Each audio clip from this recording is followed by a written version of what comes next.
حاکم ہو تو ایسا۔ عرب میں ایک دفعہ سخت قید پڑا۔ حضرت عمر رضی اللہ تعالی عنہ کا دور خلافت تھا۔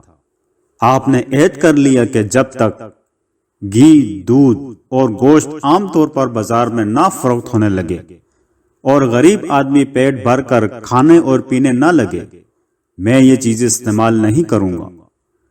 کچھ عرصے بعد بازار میں کچھ دودھ اور گھی آیا۔ ان کا خادم یہ چیزیں خرید کر لے آیا۔ انہوں نے یہ دیکھا تو پوچھا، یہ کہاں سے لائے ہو؟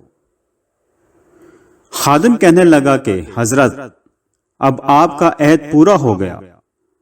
حضرت عمر رضی اللہ تعالی عنہ نے فرمایا کہ میرا عہد ابھی پورا نہیں ہوا۔